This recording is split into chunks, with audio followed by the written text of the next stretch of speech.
does. So we are in the middle of a series called Soundtracks. And this whole series is really started by a book I read by someone named John Acuff. And week number one we talked about is that we all struggle with overthinking. 99.5% of the world says that they struggle with overthinking, which means you have that problem, I got that problem, which means it's something we all go through. Like none of us is more broken than another because we do it. Okay, so what we wanted to process is how do we find the broken ones? How do we find the soundtracks that are causing us chaos, that are creating spots for us, loops where we're stuck, where they're so unhealthy they become part of our personal playlist. And so we talked about how what we process through is whether or not it's true, whether or not it's helpful, and whether or not it's kind. And we take those three tiers and we apply those soundtracks. And then week number two, what we did was we processed my soundtrack, the one that's affected my life most, the one that's wrecked me more times than I can count. And that was that worth must be proven. That if I'm honest with you, even now, I'm still feeling this need to prove myself to you. That I am who I said I am, that I'm more than what mama thinks I am, that I'm more than my family, I'm more than where I came from. And for me, that drives so much. So I had to process with you in real time, like how I'm flipping that soundtrack, how I'm fixing that wrong narrative that's stuck in my personal playlist. And what we changed it to was that worth is given, not proven. That God decided a long time ago that you mattered. That in fact, when he created you, he did it on purpose. That your life has meaning and that he's pleased that you exist. And so I don't actually need to prove my worth to you. And you don't need to prove your worth to me because Jesus' death and resurrection screamed how valuable we were. Worth is given, not proven. And we ended last week's sermon with a QR code where I challenge you guys to scan that bad boy, right, and send in your soundtracks. This whole conversation, because we're going to go the next few weeks, because wrapped on the soundtracks that you have. Okay, man, y'all responded.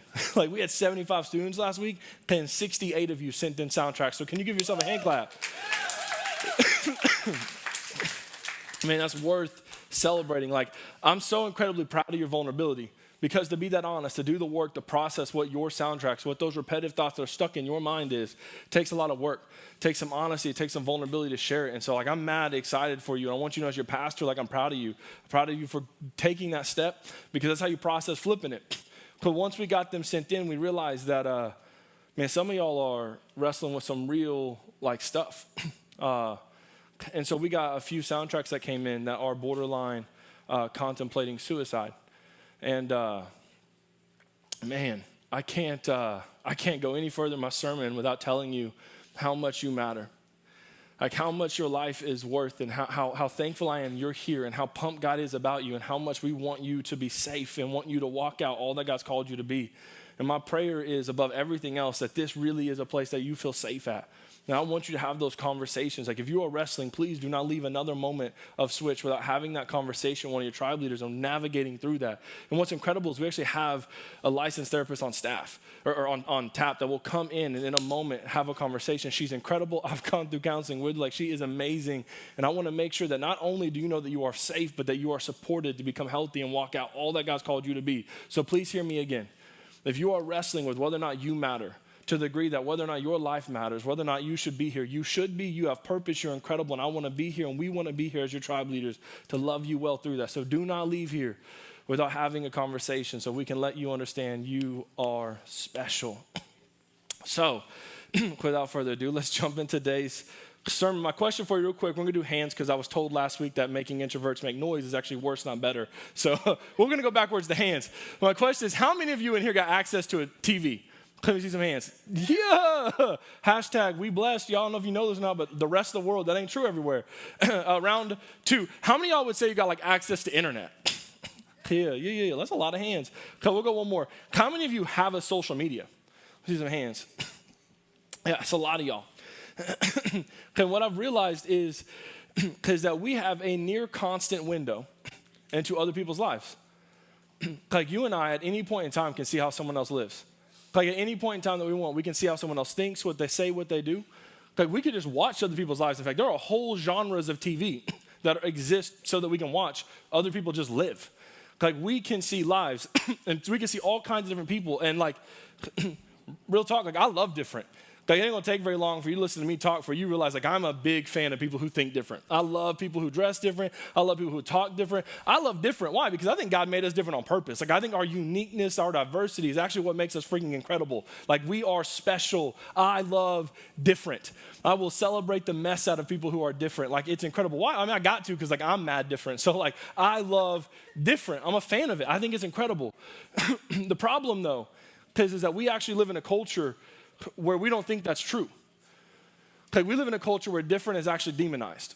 Like, we tear down people who don't act like us, think like us, talk like us, sound like us, dress like us. In fact, most of social media is really just telling somebody else how to be who they're not, how to think different, say different, talk different. And so we live in this world where we always have to be right. We always have to be on, right? We can't have an off day. We always got to have our fit set up the right way. Like, we got to be out here killing it at all times. No one gets to take a day off. We live in a world where, like, if you have a different opinion, you're just wrong, right? Period. Like, if you don't think, see, talk like I do, then you must be in it of yourself just wrong. And this is how we engage. But the thing is, though, is like it's not just you. Like, it's not just students. Like, this stuff got passed down to us. Now, I'm not going to make you raise your hand, so please don't do that, because some of y'all's mamas and daddies serve in our church or maybe are here. So how about we flip it? I'm just going to ask you, you know what I'm saying? You can like nod in your heart. How many in here have like ever really seen your mama or your daddy blast somebody on Facebook? No hands. Yeah. Quite a few, you know what I'm saying? The truth is, it just is what it is. Like, y'all mamas and daddy, like some of y'all's parents out here like coming for folk. Like, it ain't even a game for them. They headhunting. You know what I'm saying? How many of y'all have like seen a Thanksgiving just go way south? Like, like everybody was big chilling. Food was good. Turkey was on point. Like, we would, like the whole setup was slapping. And then someone said one thing different and potatoes went flying. Like, I literally had my grandma throw a knife at me one time, y'all. Like, because I'm just trying to tell you, like it's real out here in the streets. Like, some folks' family don't play. Like, why? Because someone said something different. Someone thought something different. How many of y'all have ever been to school? Like, for me, like every school, in my opinion, usually has like this one teacher that's kind of like this. But I'll never forget, man. I was in the halls at MHS. #GoRuffers. And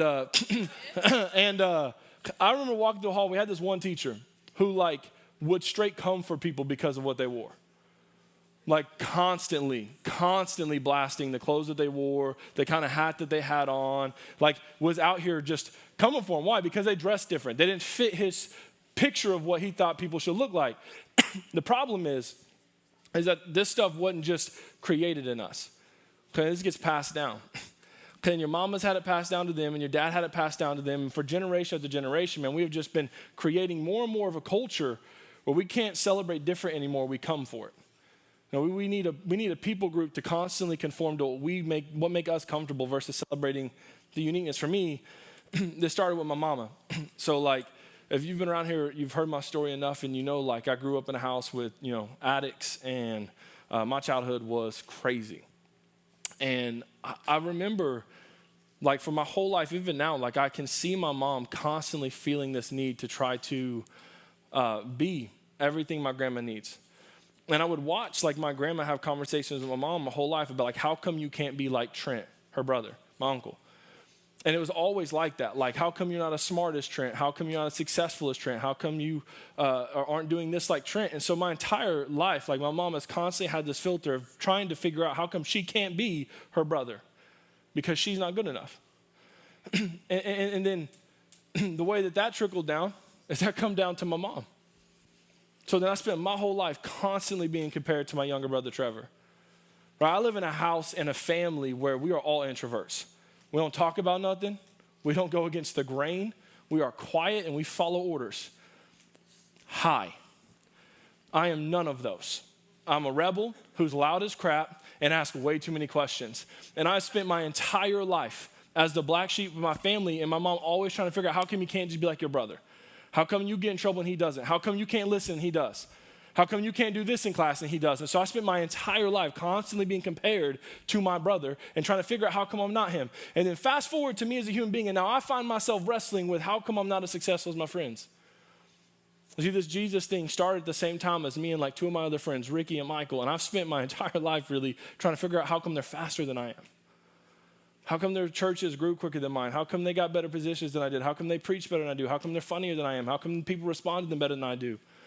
And that stuff trickled down. Here we are 3 generations deep of trying to figure out why I'm not somebody else. This stuff didn't just originate with you, man. Like these thoughts trickled all the way down. And what this does is it creates a broken soundtrack that sounds like this. I'm not as good as them. And of the 68 soundtracks that were sent in, almost every single one of y'all soundtracks wrestled with this. How come I'm not them? How come I'm not as pretty as them? How come people don't like me as much as they like them? How come I can't do what they can do? How come my life's not like their life? How come I don't look like that? How come I can't talk like that? How come I don't have what they have? And for so many of you in here, you are wrestling with this soundtrack that I'm not as good as them. So let's apply the filter. So the first question we have to ask ourselves is the soundtrack true? Are you not as good as them? And for some of you, the answer is absolutely no. Like, that's not true at all. Like, yes, you're as good as them. You're trying to compare who you are at 12 to who they are at 25. Man, they got years you don't got. They've got opportunities you ain't had yet. They've shot shots longer than you've shot shots. Like, if I can't push a brick farther than my 5-year-old son, there's something wrong, right? That doesn't mean my son's not going to be stronger than me one day. It just means he ain't lived on earth as long as I've lived on earth. And for so many of us, man, we're out here trying to talk like we're not as good as them. Well, we ain't been doing what they've been doing as long as them. We haven't had the opportunities they've had. We haven't lived the life that they've lived. Like, they have a whole lot of other things we haven't had yet. So to say that I'm not as good as them isn't even fair because I'm playing with time I don't have yet. They've been here longer. They've done this more. They've seen it way more often. It's not fair to compare who we are to who they might be. And the problem is that we're comparing our behind the scenes with everyone else's highlight reels. Man, you get on people's Instagram and their Snapchat and their TikTok and you see who they are and what they're doing. Man, but you don't see any of the stuff behind the scenes. But you know what's behind your scenes. You know where you're not. You know what you're not doing as well as you want. And so you're looking at what someone filtered up and set up for you to make their life look perfect, and you're trying to make this comparison. It doesn't work. Also, consequently, a little icing on the cake, what I found out in life is most of the time, man, if you saw what it took to get there, you wouldn't want it anyways.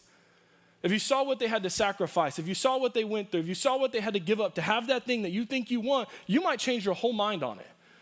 Yet we're out here constantly trying to dictate who we are, who we're called to be based off of this filter or this picture someone else has put out, comparing our behind the scenes to everybody else's highlight reel. Some of you didn't start with the same resources. I didn't grow up with 2 parents. My mom had a job, didn't have a job. I spent most of my life coming home wondering, like, is electricity going to be on? Like, I watched my mom wrestle in and out of job and money and all these different things. Like, I didn't have the resources some of y'all have. And at dang sure didn't have the resources some of my friends have who had 2 parents, who both had jobs, who set them up, who went to school, who were taught to read well, who had homework making a priority. Like, it isn't to say they're better or I'm not better. It's just saying I wasn't given the same resources. So, of course, it takes a little bit more work for me to be who I am than who they were. Why? Because they started a little bit different than I did. Doesn't make me worse. Just means I wasn't given the same cards to play with. It doesn't make my cards any less amazing or any less beautiful. It just makes them mine, not someone else's. So for some of you, man, when the filter comes to, is this soundtrack true? The answer is just, no, it's not true. It's not true at all. But for some of you, the answer might be maybe. Maybe you're not as good as them. I don't know if you can tell or not, but like I can't dunk. And like at all. Like I'm not entirely certain I can touch the net. So I ain't playing in the NBA. Now, I could put 10,000 hours in. I promise you, your boy is not making the league. It ain't happening. That is passed by. That is not. I can't shoot. Like, I mean, I can tackle you. Please believe I will body you so fast on the court. Like, I am that dude. I will foul so hard you will know I played you. But, like, you watch me shoot, it's broke as a mug. My jump shot is not going through. It's nasty. I'm at TheBrick.Church for a really good reason other than just God called me. This is my place, man. I can't shoot. The NBA ain't coming for me. I wasn't built to do it. And I'm not called to do that on the gift sets. I was not put her to do any of that. You know what else I'm not going to be? Loan officer. You know why I'm not going to be a loan officer? I freaking hate numbers. I don't like math. I'm not good at math. Spreadsheets immediately give me a headache. Like, I'm stressed out by them, the way they look, why we got all these lines and these crosses, and I don't know. Like, no, I'm good, man. I'm just out on all that. Like, I'm not trying to stare at a screen for no 52 hours a week. I'm out. I'm not going to be a loan officer. Why? Because I wasn't made to do it. It's not me. I am absolutely, without question, not as good as a loan officer. You know what? I'm not going to be a kindergarten teacher. I don't like people's kids. I'll be honest with you. I like y'all. But like, I'm not trying to hang out with no 5-year-old. I'm good. Like, soccer punting someone else's kid is really frowned upon. So I'm pretty out. Like, I mean, I like my kids a lot. But like, I'm good. You know what I'm saying? I ain't trying to deal with everybody else's kid. Like, it ain't my thing. Praise God for those who do it. You're amazing. What a great call. You are a gift to the world. I love life. There's a reason I'm the student pastor, not life kids pastor. It ain't my thing. Why? I'm not built for it, man. I don't have the attention for it, the patience for it. It just ain't me. I'm not as good a Life Kids pastor as Miss Haley is. But I'm not supposed to be. Well, I'm called to be. It's not who I am. So for some of you, the answer absolutely is yes. Some of y'all are trying to fit a round peg into a square hole. It wasn't what you were built to do, but you feel like you have to. It don't work that way. So for some of you, the answer might be, well, maybe.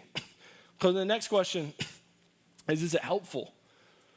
Right? So even if it is true, is it helpful? Does it push us forward or does it pull us back? Now, I don't know about you, but every time I remind myself I'm not as good as somebody at something, or I'm not as good as a person as someone else, it doesn't actually push me forward. It always pulls me back. The way I want to say it is comparison kills progress. Comparison kills progress. Comparison will lock us up so fast. It keeps us from asking questions. So many of y'all sent in soundtracks, and it was like, well, I'm afraid to do this because like I don't know what they might say if I ask that. But here's what it looks like when we let comparison win out. Okay, so for some of us, it's like we got bad grades, right? It just is what it is. That is a really strong D- on that report card, and we know exactly how we got there. But like asking for help in the middle of class, I'm out. Why? Because I'm so worried about what someone else is going to think about me if I say I don't know that. Right? Because everyone else seems like they have their stuff together. Everyone else seems smarter than I am. So I'm not about to ask that question.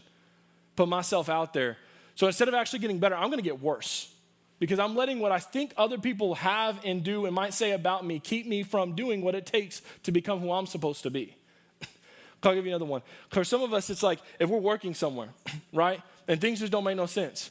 But like, you know, they've told you to do it before, but for whatever reason, it didn't really click the right way. So it's like, I'm not about to ask and like be outed that like, I don't know, you know, because they out here doing their thing and I'm not trying to not do my things. Like, I'm not trying to get fired. I'm trying to keep my job. I'm trying to make some money. You know what I'm saying? I want to buy some clothes, some shoes. I'm trying to get that food I want to eat. Like, but you know what's weird about that is because you won't ask for help, because you won't ask a question, because you're afraid of what someone else thinks, you're actually going to wind up getting fired.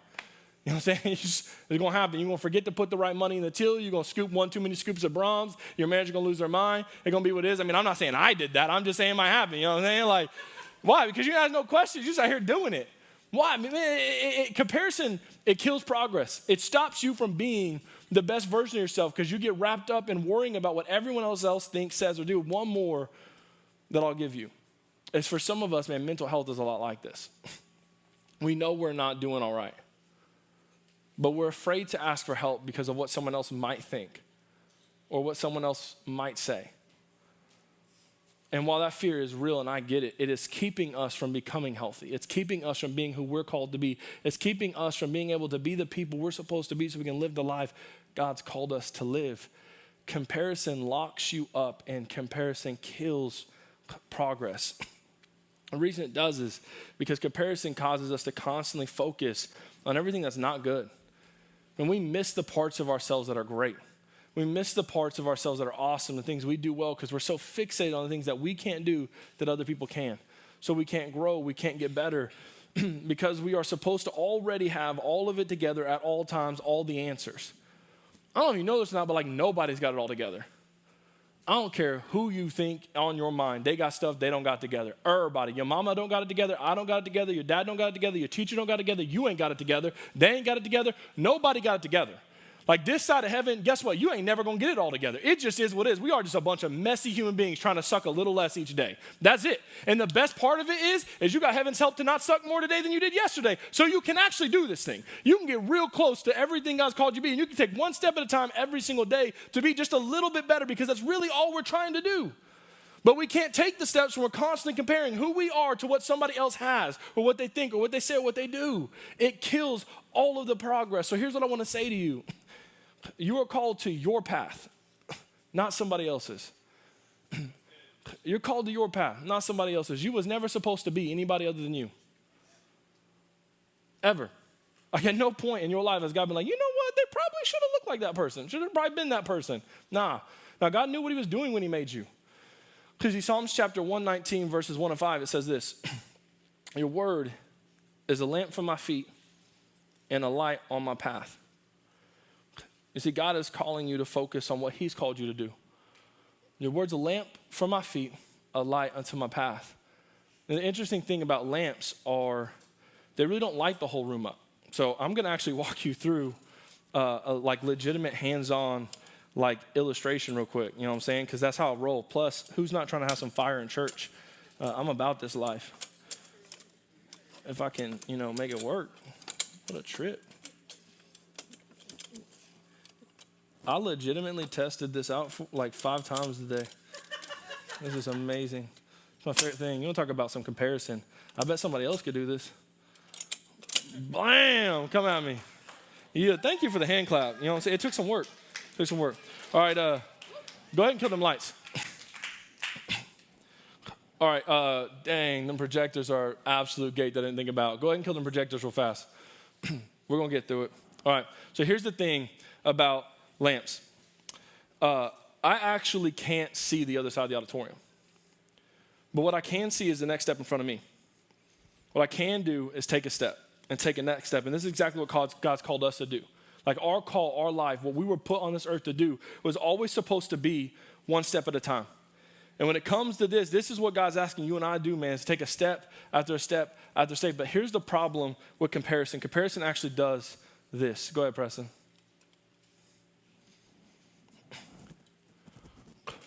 Ooh, nope, leave the lights off. There's an illustration happening. You're good. Preston's feeling what I was feeling. The struggle real. There it is. All right, so check this out.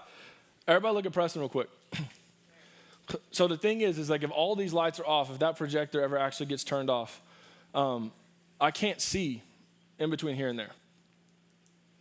The problem is that for us, what comparison is trying to look at somebody else's life and base our entire life off of that. See, the trip is, yeah, there you go ahead. So the trip is I couldn't get there without busting my face on this stage. I couldn't get there without putting my forehead in your forehead because I don't know where you're at. That just is what this is, right? But what's so crazy is this how you are living your life. You are constantly looking at other people's lights, trying to figure out how come you don't have what they have, trying to walk their life out, trying to walk their call out, but you don't know how to get there. Because it wasn't your word. It wasn't your call. It wasn't what you were built to do. We are out here squashing our lights because we're stuck looking at somebody else's. That was their word, not your word. But the thing about your word is built for you. Only you can do what God's called you to be. But instead of looking at their light, we could flip the script and start looking at our light. We'd be able to go one step at a time. Go ahead and turn the lights back on. That's the thing about comparison. Is what comparison does is it's trying to be guided by somebody else's light. And you can't live your life that way. You can't do it because you weren't built to do it. You weren't supposed to be them. You were supposed to be you. The only thing you've ever been called to do is to walk your path. This is why the soundtrack, I'm Not As Good As Them, is so damaging, because it starts changing who you were meant to be because you think you're supposed to be somebody else. You see, Ephesians chapter 2, verse 10, it reads like this: for we are his workmanship, created in Christ Jesus for good works, which God prepared ahead of time for us to do. You are unique. And you are made on purpose. Like you are his workmanship, created on purpose with works. There are things God built to do only through you. That's why you matter so much. That's why it matters so much that you take God at his word and you go one step at a time, because only you can walk your path. There is nobody on earth that can be you, that can do what you do, that can be the person God's called you to be. Only you can do it, so it matters. It matters for us to flip the soundtrack and to stop letting comparison win out for us because we're quieting the light of what God put inside of us. We're squashing who we were called to be and what we were meant to do. Your calling is custom fit to you. It's like it's the best pair of jeans you've ever put on. Like you just know they fit the right way. You know what I'm saying? Like it just is what it is. Those are for me. Your call is built for you and always has been. Everything you need to be all that God's called you to be, you have right now. You are missing no resource to be who God has called you to be. So let's stop asking why I can't be them and start asking who have you called me to be. Let's stop trying to figure out how come we don't look like somebody else, sound like somebody else, talk like somebody else. How come our call's not somebody else? Let's start asking God, who did you make me to be? See, Matthew chapter 7, verses 7 through 8 reads like this. Ask and it will be given to you. Seek and you will find. Knock and the door will be open to you. For everyone who asks receives, and the one who seeks finds, and to the one who knocks the door will be open. You see, God is trying to speak to you. And what we have to do is start to shift our focus from trying to figure out what everyone else is doing to start asking God, who have you called me to be? What have you called me to do? God, what are you trying to do with my life? Who am I supposed to be? So how do we flip, I'm not as good as them? What do we flip that soundtrack with? And here's what we're going to flip it to.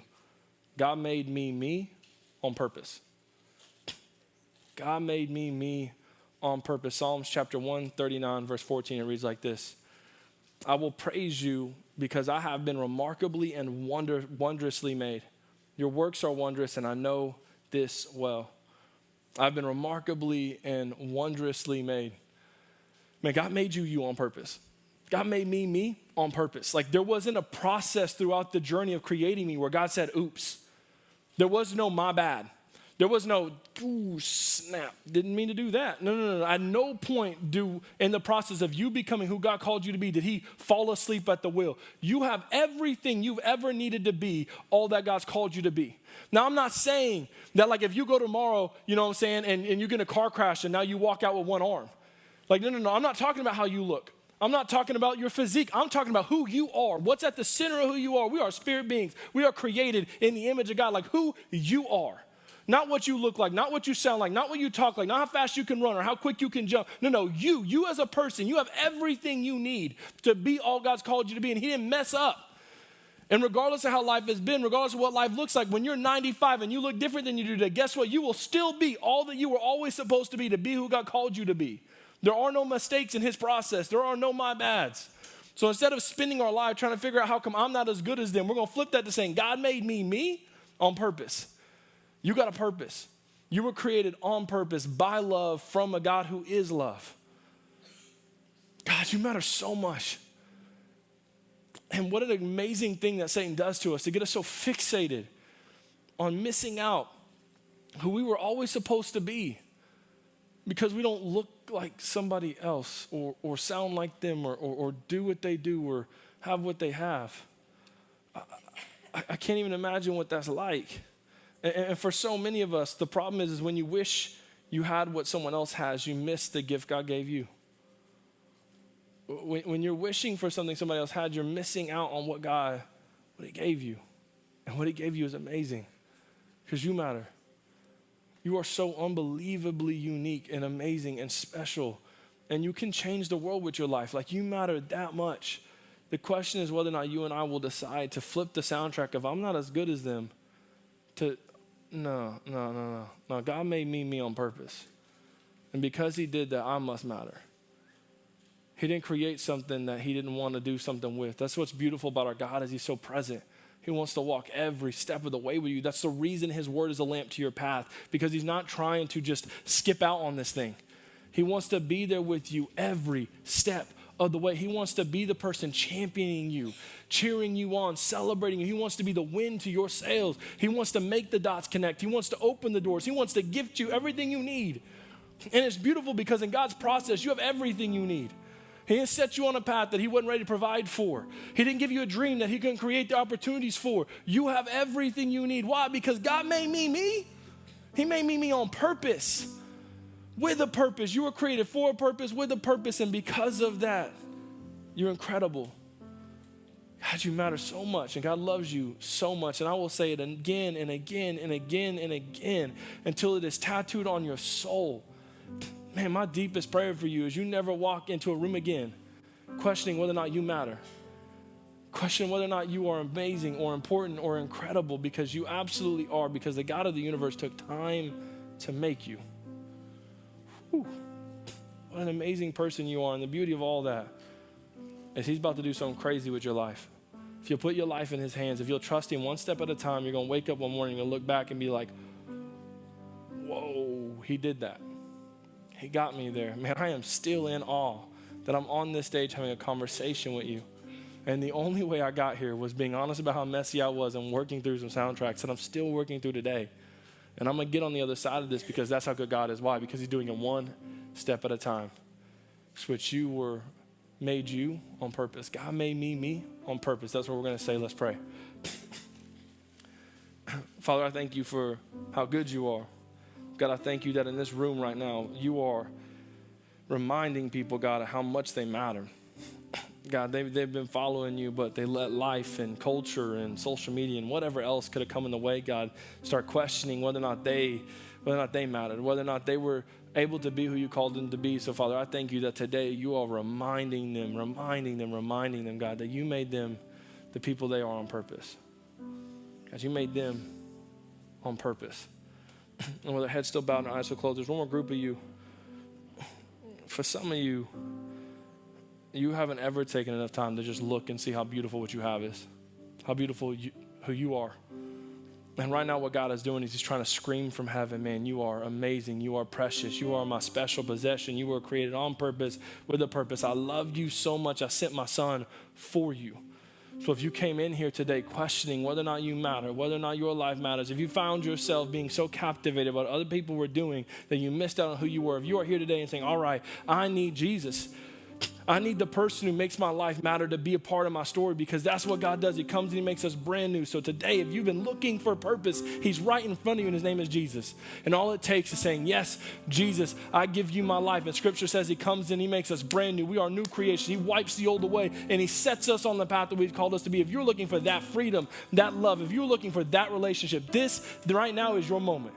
So what we're going to do here in a moment is I'm going to give you an opportunity to raise your hand. All you're going to do is shoot that hand up, bring it back down, and I'm going to pray with you, and we're going to celebrate you like crazy as you join the family of God. So if that's you today and you're ready to say, all right, I don't got it all together, Jesus. I am just taking this one step at a time, but today, God, I'm ready to give you my life. If that's you, just raise that hand up, bring it back down. I'd love to pray with you. I see your hand, absolutely. Yes, ma'am, I see you. Come on now. Let's go. Others of you, if that's you, one more moment. All right, switch. Here's what we're going to do. For those who raise their hand, and maybe for those of you who might have wanted to, but that was too big a step, what I'm going to do is I'm going to say a prayer. And all I want you to do is repeat this prayer from your heart. And what we're going to do afterwards, we're going to give you some next steps. Repeat after me. Jesus, thank you